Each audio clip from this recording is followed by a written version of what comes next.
Hello, everyone. Once again, a housekeeping note. These videos constantly keep getting shadow banned, just based on my number of views. Doesn't surprise me because I frequently criticize the Trump administration as well as Putin. So, once again, I invite all of you to follow me either on YouTube or on Substack with my blog Random Writings, where I post these very same videos every single day. The links are in my link tree. So, moving right along, Russia keeps trying to pretend like all is well and it still has control of the Black Sea. That is not true.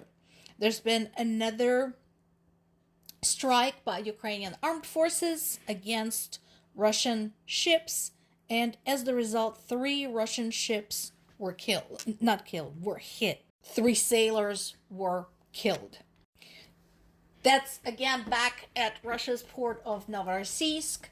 That is the last stronghold of Russia's Black Sea Fleet, or what remains of it.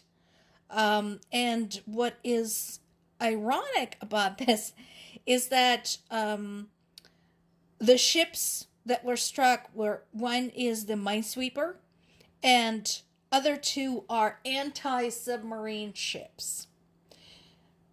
A short while ago, Russian government was boasting how the new Ukrainian underwater drones were definitely no match for them. Well, so much for that. And once again, by constantly using their own territory as part of the war zone, by establishing military bases there, by accumulating troops and supplies there, Russia is turning its own cities into legitimate military targets. And I'd like to once again remind people of Russia, if you have a problem with that, take it up with Putin. The same strike that impacted those 3 ships also damaged 6 out of 7 oil loading berths.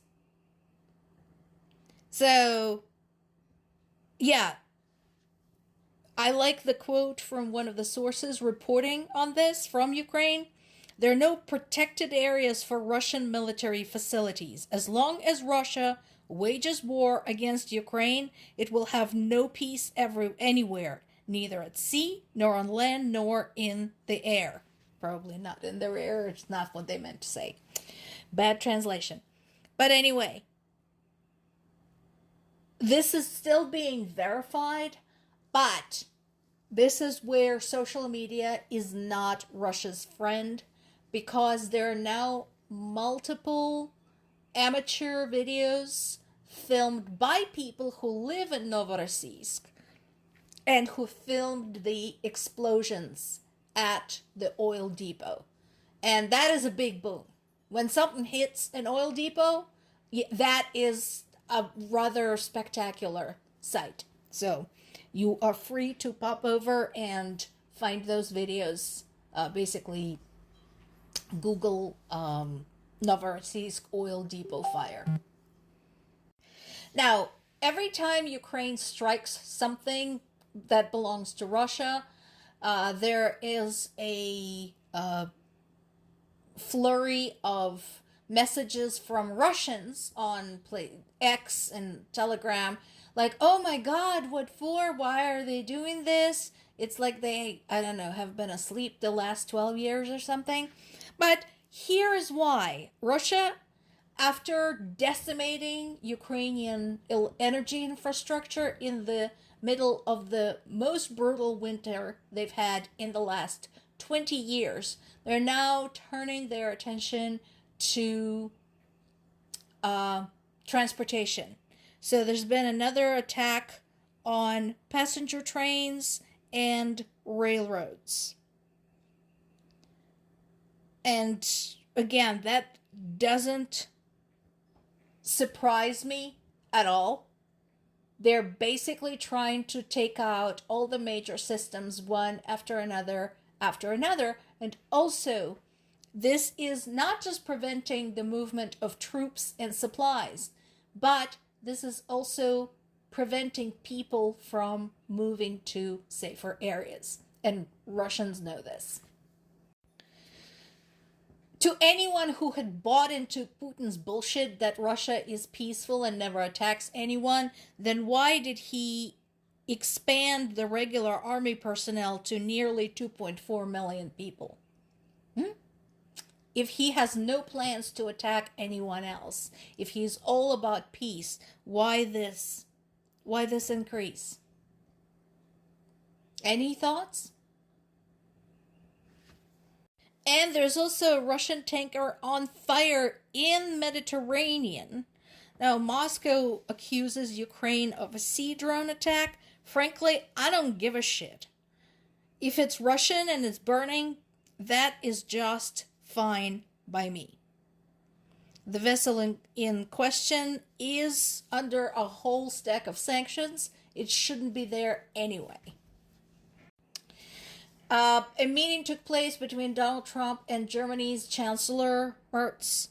And Merz has been a fairly steady, fairly outspoken supporter of Ukraine these past few years. And he tried to get it to sink in with Trump that pressuring Ukraine to surrender more territory was a really shitty thing to do, and that it went against all reason and Ukraine's security interest. So now I like this last bit there. He told reporters that he thought Trump understood the point after he showed him the map of Ukraine. But you know what? I can see why he's hedging, because no, that is not guaranteed. Trump continued ensuring Merz that, he's trying to negotiate a fair deal. My concern is that he's not going to remember this conversation 24 hours from now. That is my concern. And Merz is right when he says that Russia is playing for time. They're basically trying to get everyone, particularly Ukraine's allies, to get them tired of this war, to lose interest, to become desensitized to it and basically abandon Ukraine to its own devices. He also insisted that there can be no deal unless Europe is involved in the discussion and approves of the terms. The tanker that Belgium had caught from Russia's Shadow Fleet is now sitting in Belgium under a $12 million bond. Good luck trying to get it out. And importantly, Putin had a conversation with European Commission President Ursula von der Leyen about Hungary and Slovakia complaining about that oil pipeline. And von der Leyen is a smart woman, and I'm sure she understands that this is a weird situation. So it is possible Zelensky brought up the question to her, considering Hungary and Slovakia have been working against European interests in their support of Russia. How do we feel about some type of sanctions or consequences for those two nations, even as Ukraine begins its process for negotiating EU membership? More to come.